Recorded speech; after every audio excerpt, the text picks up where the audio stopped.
dan Namo Buddhaya. Pada kesempatan malam hari ini merupakan kebahagiaan bagi kita semua.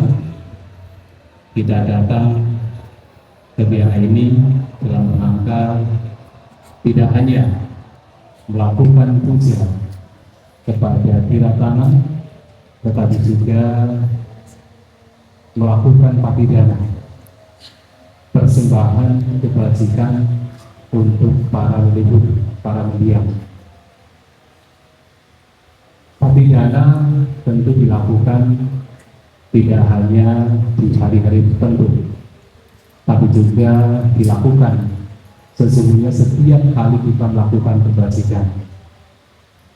Akan tetapi pada hari-hari tertentu memang niat kita, tekad kita untuk melakukan patidana itu biasanya lebih besar.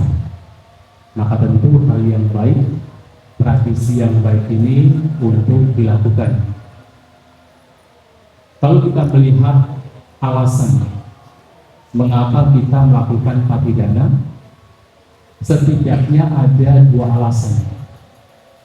Yang pertama adalah karena kita umat Buddha punya keyakinan bahwa ada kehidupan setelah kematian, bahwa kematian bukan akhir kehidupan bagi suatu makhluk, terutama siapapun makhluk yang masih memiliki bahan bakar untuk melanjutkan kehidupannya setelah kematian.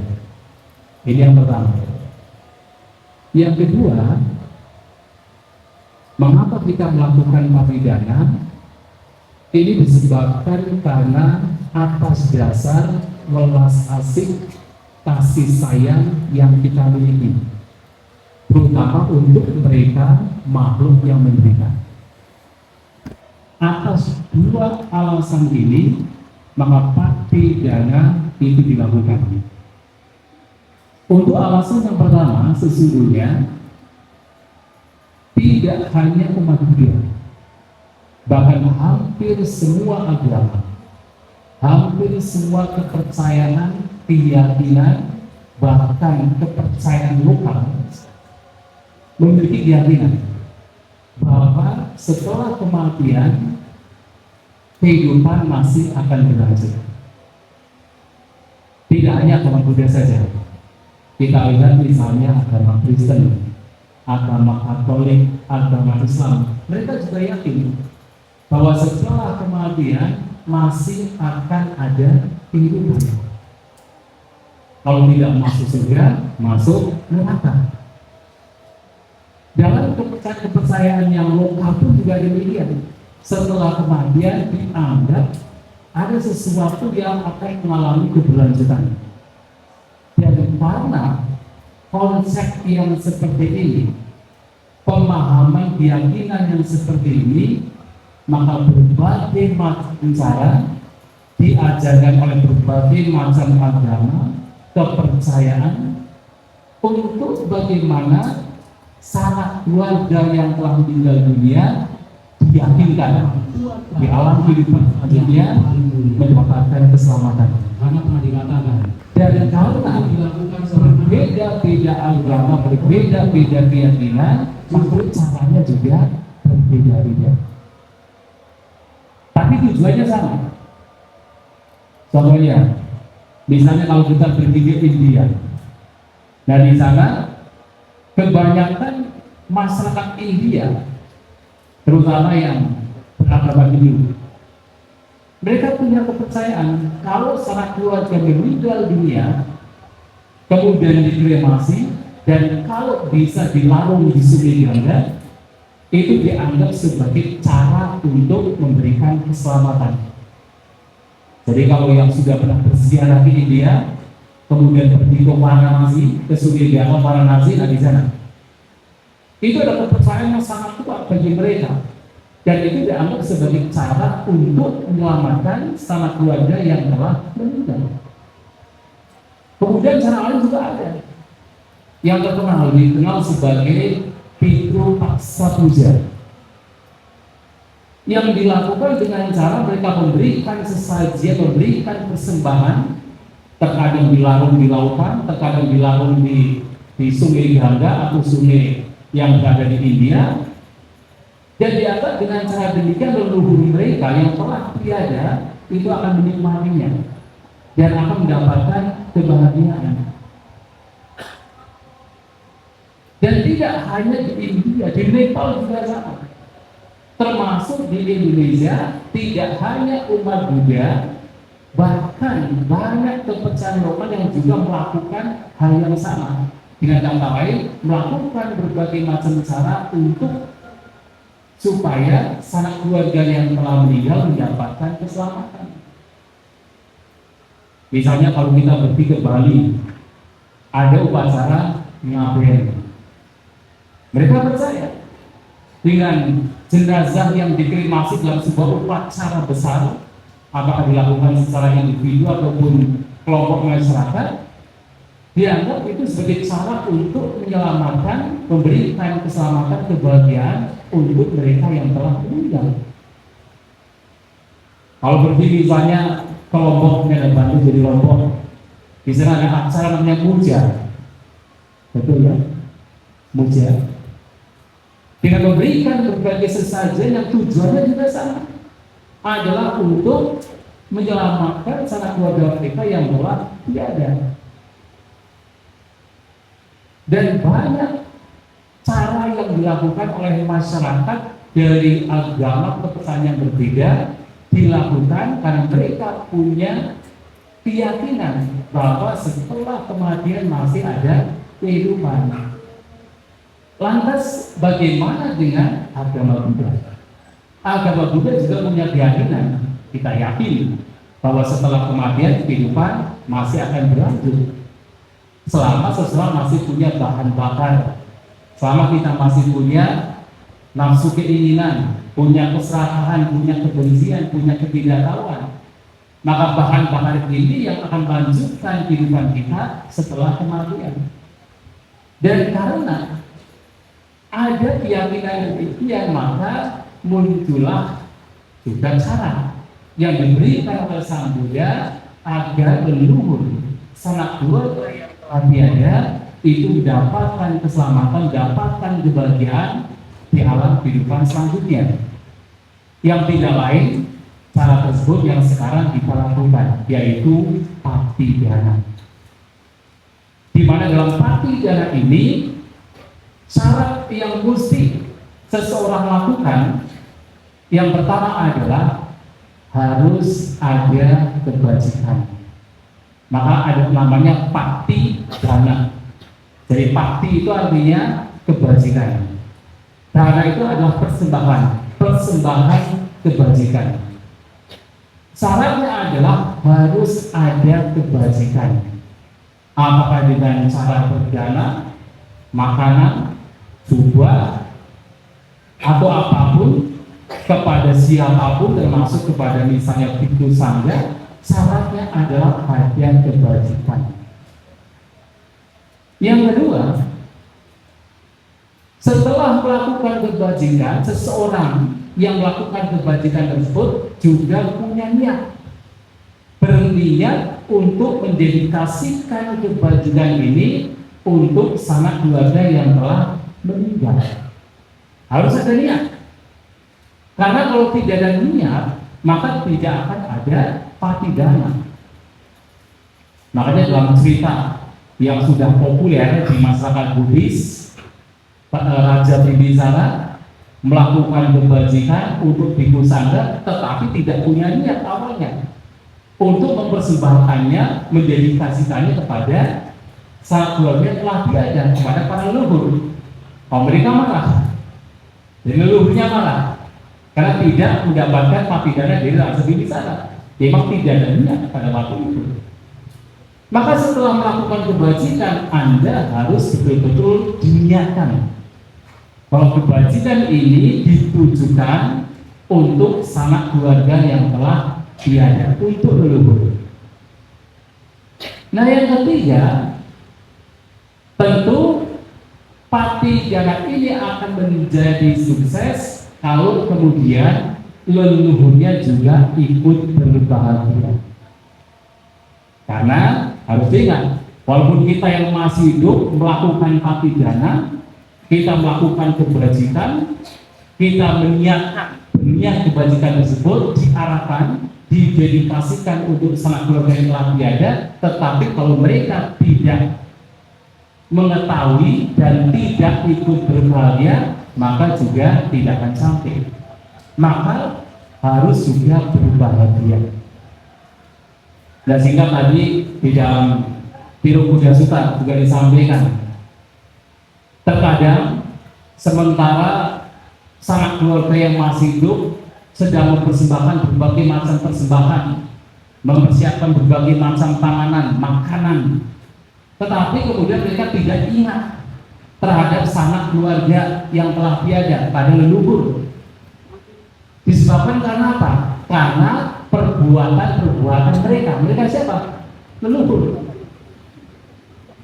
Maka di dalam kitab pula dikatakan, kenapa sanak keluarga terkadang tidak ingat untuk melakukan patidana untuk para leluhur, disebabkan karena buah karma buruk dari leluhur ini yang dulu tidak pernah melakukan berdana dan atau justru mencegah orang lain untuk berdana.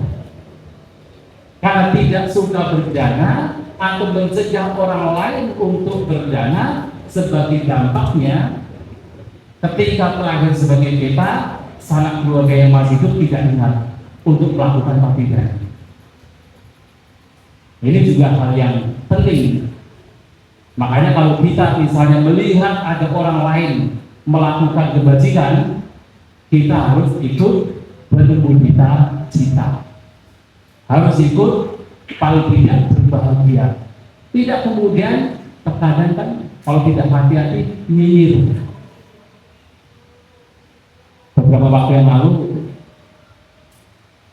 kami berbincang dengan Bapak Madiru. Jadi terkadang ada beberapa umat Buddha, misalnya ada wihara, ada pembangunan putih, ditulis namanya, siapa yang berdana, siapa yang membangun. Bukannya ikut bermudita cita, bukannya ikut mengucapkan sadu, tetapi justru malah paling-paling untuk popularitas saja, malah nyinyir.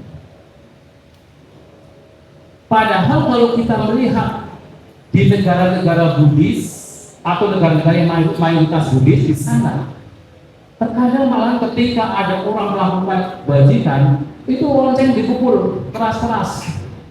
Kemudian orang yang berada di jauh itu mendengar ada lonceng dipukul. Apa yang mereka lakukan? Ikut mengucapkan sadu, ikut berbahagia. Ya kenapa? Bisa saja kemudian karena tidak berbahagia dengan kebajikan orang lain, siapa tahu meninggal terakhir sebagai peta. Sehingga ketika ada kebajikan dilakukan, tidak bisa ikut berbahagia. Atau kemudian dampaknya adalah sanak keluarga yang masih hidup tidak ingat untuk melakukan patidana.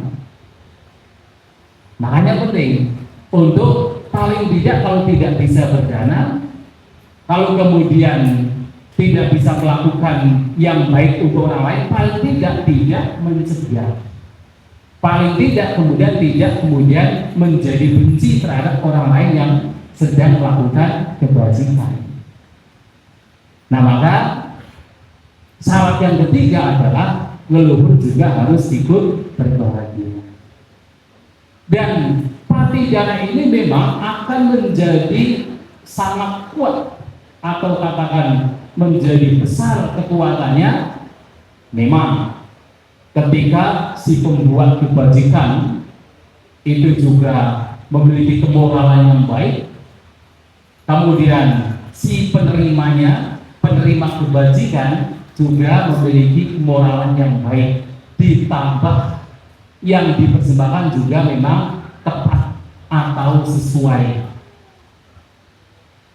Dan seperti hari ini, dari tadi pagi itu sudah ada acara di masyarakat kita. Mungkin ada beberapa yang ikut juga, yaitu Atasila 1000 Atasila online. Ada yang ikut ya? Ada ya? Pagi-pagi jam 5 sudah datang ke wihara, sudah buka Zoom dan melakukan praktik Atasila. Luar biasa. Dan ini kalau kemudian dikorelasikan dengan patidana, artinya dari pihak yang melakukan patidana juga berusaha untuk memurnikan silanya. Dan luar biasa. Yang kemudian dipersembahkan kepada seseorang yang juga menjaga kemoralannya, itu akan menjadi luar biasa lagi. Jadi diibaratkan oleh Sang Buddha seperti tanaman akan memberikan buah yang lebat ketika yang pertama petaninya adalah petani handal, ladangnya adalah ladang subur, bibitnya adalah bibit unggul. 3 ini. Kalau salah satu tidak terpenuhi, ada hasilnya, tetapi tidak sebesar kalau 3 ini terpenuhi. Kalaupun petaninya handal, bibitnya unggul, ladangnya gersang, hasilnya juga tidak akan besar. Kalaupun ladangnya subur, bibitnya unggul, kalau petaninya tidak paham cara bertani, tidak tahu musim misalnya, juga tidak akan menghasilkan buah yang besar. Maka ketiganya harus terpenuhi. Nah, patidana juga demikian. Tidak hanya yang menerima itu adalah seseorang yang secara kemoralan lebih baik, tetapi justru si pembuat kebajikan juga berjuang berusaha untuk memurnikan silanya. Seperti seorang petani yang handal. Nah, oleh sebab itu setiap kali kita melakukan patidana sesungguhnya juga kita ingatkan untuk menjaga kualitas kemoralan kita, menjaga kualitas batin kita, tidak hanya di pihak yang menerima. Lantas bagaimana Bapak Ibu Saudara sekalian manfaat dari perdana ini, manfaat dari patidana ini? Ini disampaikan oleh Buddha kita Sang Buddha dalam sebuah khutbah. Yang khutbah ini berisikan dialog antara seorang Brahmana bernama Janusoni kepada dengan Sang Buddha. Brahmana Janusoni ini datang kepada Sang Buddha dan menyampaikan, kami para Brahmana memiliki kebiasaan tanam bema sadang taloma, selalu memberikan persembahan dan melakukan sesajian. Kenapa sadang taloma dalam melakukan sesajian? Karena kata sadha di sini dalam konteks ajaran Brahmanisme itu adalah melakukan sesajian. Kami selalu melakukan sesajian, memberikan persembahan yang ditujukan untuk para leluhur. Apakah yang kami lakukan ini akan diterima oleh leluhur kami? Maka Sang Buddha menyampaikan, seumpama ada seseorang yang dalam kehidupannya selalu melakukan keburukan, suka membunuh, suka mencuri, suka melakukan tindakan asusila, suka berbohong, berkata kasar, memecah belah, berkata yang tidak bermanfaat, punya pikiran tamak, punya kebencian, pandangannya salah. Karena keburukan demikian, ia kemudian meninggal dunia dan terlahir di alam neraka. Dan ternyata ia yang terlahir di alam neraka tidak bisa mendapatkan patidana, karena mereka yang terlahir di alam neraka mempunyai makanannya sendiri, bisa bertahan karena makanannya sendiri, bukan karena persembahan dari sanak keluarga yang masih hidup. Kemudian seumpama ada seseorang yang juga melakukan berbagai macam kejahatan demikian, dan karena kejahatannya dia meninggal dan terlahir di alam binatang. Yang kita tahu di alam binatang yang paling dekat dengan kita adalah alam binatang. Ternyata ia yang terlahir di alam binatang juga dikatakan Sang Buddha tidak bisa menerima patidana yang dilakukan. Ini kasus kedua. Kemudian seumpama ada seseorang dalam hidupnya selalu melakukan hal yang baik, menjaga ucapan, perbuatan jasmaninya dan juga pikirannya yang berkenaan dengan 10 perbuatan baik lawan dari 10 perbuatan buruk yang tadi telah disampaikan. Ia menghindari pembunuhan, pencurian, tindakan asusila, menghindari ucapan bohong, ucapan kasar, ucapan yang memecah belah, ucapan yang tidak bermanfaat. Ia tidak memiliki ketamakan, tidak memiliki kebencian, dan ia punya pandangan yang benar. Dan karena kebaikan yang dia lakukan, ia meninggal dan terlahir di alam surga, di alam dewa. Dalam khutbah ini Sang Buddha mengatakan yang terlahir di alam dewa juga tidak menerima persembahan yang dilakukan oleh sanak keluarga yang masih hidup. Dan kalau seumpama dengan kebaikan tersebut seseorang meninggal dan terlahir sebagai manusia, juga tidak menerima patidana yang dilakukan. Lantas siapa yang menerima? Oh, ternyata adalah ketika seseorang karena keburukannya, karena kejahatannya, kemudian terlahir di alam peta. Apa itu alam peta? Alam hantu gentayangan. Kadang-kadang terjemahkan dalam bahasa Inggris hungry ghost atau hantu kelaparan. Tapi kalau di Indonesia biasanya hantu gentayangan. Entah kenapa bisa demikian. Ternyata yang terakhir di alam peta ini bisa menerima patidana yang dilakukan oleh sanak keluarga yang telah meninggal. Nah, lantas kemudian Brahmana Jansoni bertanya, lantas bagaimana Bante? Kalau misalnya ternyata sanak keluarga kita ini tidak terlahir di alam peta, apakah kemudian patidana yang kita lakukan ini, persembahan yang kita lakukan ini akan bermanfaat? Apa jawaban Sang Buddha? Sang Buddha mengatakan, kalaupun sanak keluarga dalam kehidupan sekarang tidak terlahir di alam peta, ada sanak keluarga dalam kehidupan yang melampau yang pasti ada yang terlahir di alam peta. Dan mereka akan menikmatinya. Jadi tidak hanya menikmati itu adalah sanak keluarga dalam kehidupan sekarang. Yang dalam kehidupan yang lampau, sanak keluarga kita yang telah tiada dan telah di alam peta, mereka akan menikmati patidana yang kita lakukan. Seperti contohnya adalah yang tadi saya singgung, yaitu Raja Bibisara. Raja Bibisara melakukan patidana dan ternyata ditujukan untuk sanak keluarga yang dahulu dalam kehidupan yang sudah sangat lampau.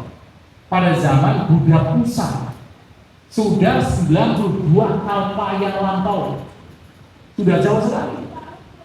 Ternyata patidana yang dilakukan oleh Raja Bibisara untuk mereka sanak keluarga yang sudah sangat lampau itu bisa diterima. Maka tidak hanya dalam kehidupan sekarang saja. Lantas Brahmana Jansoni menanyakan, tapi Bante, kalau misalnya dalam pengembaraan di alam kebimbangan ini tidak ada satu keluarga kita yang terlahir di alam peta, apakah patidana ini masih bermanfaat? Sang Buddha mengatakan, tidaklah mungkin, tidak akan pernah terjadi bahwa dalam proses pengembaraan yang sudah begitu panjang, yang sudah tidak bisa dihitung banyaknya, tidak ada satupun sanak keluarga kita yang terlahir di alam kita. Pasti ada. Tetapi seandainya itu tidak ada, walaupun tidak mungkin, pati dana ini, persembahan kebajikan ini masih bermanfaat. Bermanfaat untuk siapa? Yang jelas adalah untuk diri kita sendiri. Kenapa demikian? Karena pati dana ini syaratnya yang paling mutlak adalah kita melakukan kebajikan. Maka kebajikan ini berupa persembahan dana, biasanya persembahan dana itu pasti akan bermanfaat untuk diri kita sendiri. Seandainya, walaupun tidak mungkin, seandainya tidak ada satu keluarga dalam proses kehidupan kita yang lampau yang tidak lahir di alam kita, tetap akan berbuah pada kita sendiri, si pelakunya. Karena kebajikan akan kembali kepada si pelaku, pembuat. Jika saudara mengatakan, bahkan seandainya ketika ada seseorang dalam kehidupannya suka melakukan keburukan, suka membunuh, suka mencuri, suka melakukan tindakan asusila, memiliki ucapan yang tidak terjaga, ketamakan, punya kebencian, pandangannya masih terkadang salah. Kalau dia suka berdana, dia suka berbuat kebajikan, ini masih akan menyelamatkan orang tersebut dalam kehidupan selanjutnya. Bagaimana diselamatkan? Bapak Ibu mungkin pernah melihat ada seekor binatang yang secara material jauh lebih sejahtera dari kita. Pernah tidak melihat? Pernah ya? Misalnya apa? Kucing, anjing, ya kan? Yang terkadang mereka lebih sejahtera dari kita. Kita saja belum tentu pernah ke salon. Ini anjing, kucing, kadang-kadang seminggu sekali ke salon. Pernah dengar ya? Kucingnya Pak Prabowo? Dan saudara mengatakan ternyata dengan kebajikan berdana, seandainya orang tersebut meninggal dan terlahir sebagai binatang, walaupun terlahir sebagai binatang, dia masih mendapatkan kesejahteraan, makanan yang cukup, minuman yang cukup, sejahtera, yang terkadang lebih sejahtera dari kita. Apalagi kalau kemudian orang demikian, selain dia suka berdana, dia pun juga menjaga ucapannya, menjaga perbuatannya, menjaga pikirannya. Dia terlahir sebagai manusia dan dia lebih sejahtera daripada yang lainnya. Dan kalau dia terlahir di alam kedewaan, alam surgawi, walaupun sama-sama bahagia, tetap dia lebih bahagia, lebih sejahtera daripada makhluk dewa lainnya. Maka berdana ini yang dilakukan dalam pelaksanaan pati dana ini dapat memberikan manfaat baik untuk sanak keluarga yang telah tiada, termasuk adalah tentunya adalah untuk kita sendiri. Maka ini penting baik untuk dilestarikan. Maka alasan yang pertama adalah karena kita punya keyakinan ada kehidupan setelah kematian, yang salah satunya adalah seseorang bisa saja terlahir di alam peta, yang kemudian mereka akan menikmati persembahan dana, persembahan kebajikan yang kita lakukan dalam pati dana ini. Alasan yang kedua, tentu kita melakukan pati dana didasari oleh welas asih kita, didasari oleh taruna kita.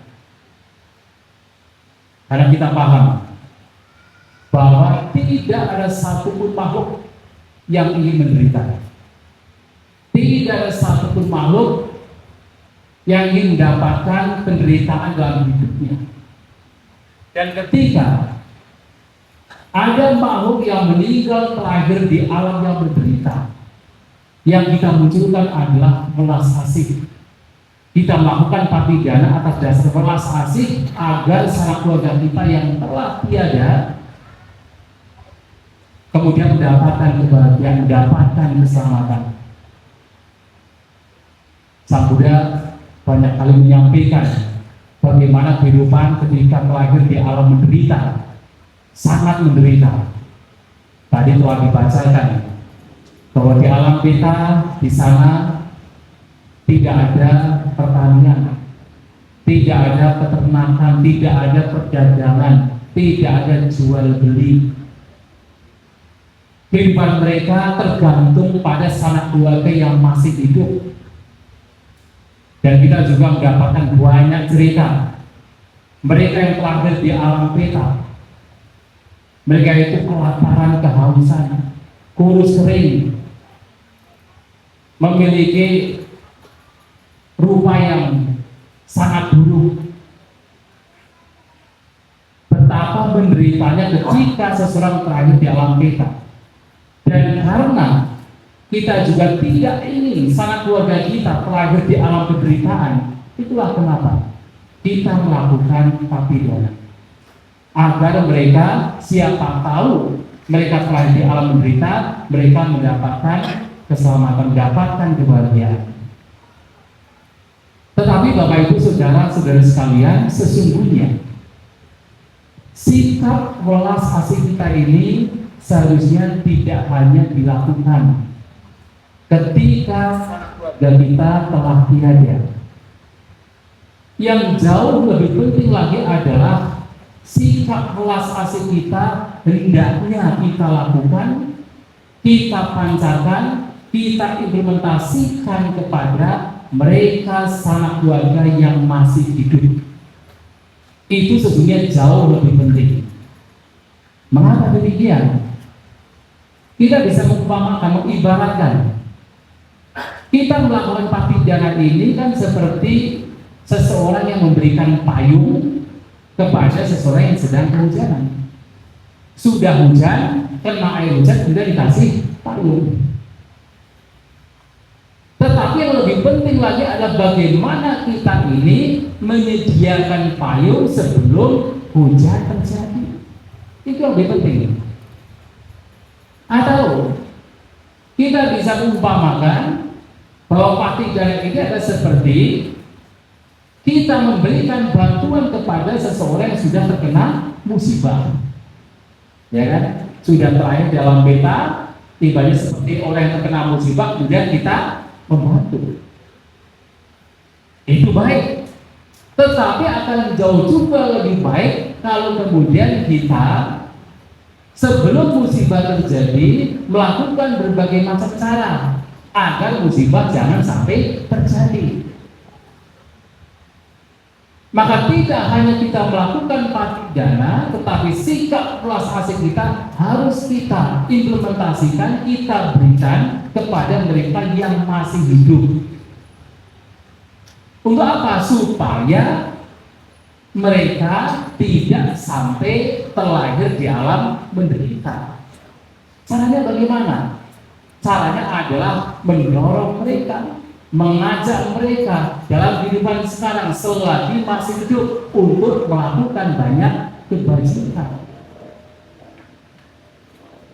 Tugas anak terhadap orang tua memang salah satunya adalah melakukan patidana. Tetapi lebih dari itu adalah bahwa tugas anak terhadap orang tua adalah ketika orang tua masih hidup. Tidak hanya tugasnya adalah untuk memberikan support berupa material kepada orang tua, tapi lebih dari itu adalah dengan bagaimana anak mengajak orang tua untuk memiliki 4 hal. Dan kalau 4 hal ini diberikan kepada orang tua, dikatakan jasa kebajikan orang tua terhadap anak itu terlunasi.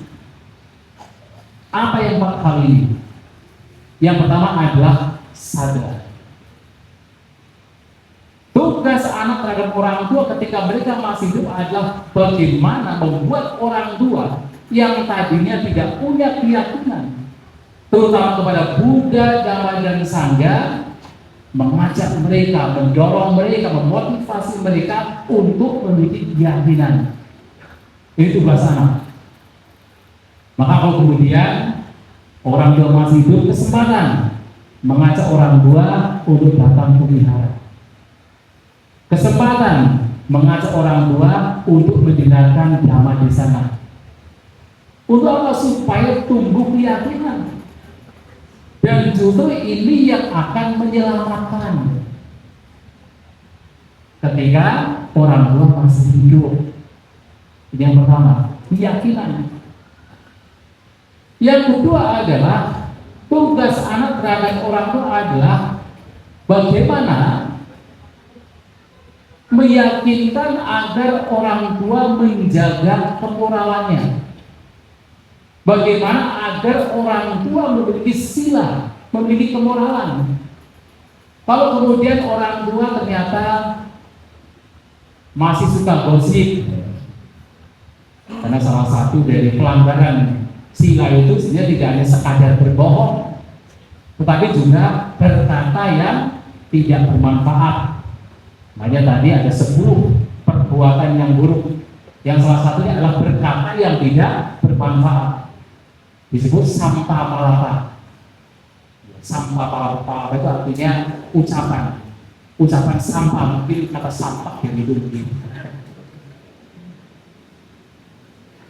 Nah, tugas anak ini adalah bagaimana ketika sebagai contoh orang tua sedang gosip, malahan jangan kemudian ikut nimbrung gosip, tapi juga adalah bagaimana agar orang tua menghindari kata-kata demikian, ucapan yang saya tidak bermanfaat.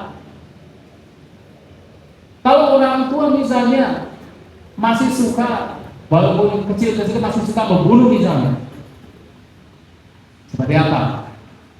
Ada nyamuk ditabok gitu ya. Ya mudah-mudahan Bapak Ibu tidak demikian ya. Karena di Tangerang, Jakarta biasanya nyamuknya banyak. Tapi kalau kita menjaga kemoralan dengan baik, ya kita melakukan cara. Tidak harus dengan cara melukai, apalagi membunuh. Melakukan cara agar tempat kita bersih, tempat kita tidak banyak nyamuk. Jangan kemudian ikut-ikutan membelikan apa tuh raket listrik gitu ya. Jangan demikian. Justru kepada orang tua bersama-sama mendorong mereka, memotivasi mereka untuk menjaga kekurangannya dengan baik. Itu adalah tugas kewajiban yang paling mulia seorang anak kepada orang tua. Kemoralan 5 sila. Hari ini ada pusaka, ajak orang tua untuk mempraktikkan 8 kemoralan, 8 sila, luar biasa. Yang ketiga adalah meyakinkan orang tua untuk memiliki caga. Caga adalah kedermawanan, menjadi orang dermawan. Kalau orang tua masih mungkin ada pelit-pelitnya, masih ada kikir-kikirnya, cobalah sebagai anak punya tugas untuk mengajak orang tua memiliki kedermawanan. Ajak orang tua datang ke wihara untuk berjalan kepada anggota sangga. Ketika jalan, kemudian berjalan kepada orang yang berada di luar seperti penyapu jalan, untuk supaya kedermawanan ini berkembang dalam batin. Dan itu juga salah satu tugas yang harus dilakukan anak terhadap orang tua, kedermawanan. Dan yang keempat adalah kebijaksanaan. Jadi bagaimana anak punya kewajiban agar orang tua juga memiliki kebijaksanaan, mengetahui ini bermanfaat, ini tidak bermanfaat, ini merugikan, ini tidak merugikan, ini tercela, ini terpuji, ini patut dikembangkan, ini harus ditinggalkan. Mendorong mereka, memotivasi mereka untuk belajar, untuk menimba kebijaksanaan, datang ke wihara, mendengarkan dhamma di sana, membaca buku-buku dhamma, berdiskusi dhamma, untuk supaya kebijaksanaan semakin berkembang. Ditambah lagi, ajak mereka untuk bermeditasi supaya kebijaksanaan lebih berkembang lagi. Itu yang sesungguhnya justru menjadi tugas kewajiban anak terhadap orang tua atau terhadap sanak keluarga yang masih hidup. Karena dengan hal-hal inilah yang sesungguhnya akan menyelamatkan. Sebelum sanak keluarga meninggal dunia, sebelum kita juga meninggal dunia, kebaikan-kebaikan inilah yang sesungguhnya akan menyelamatkan kita.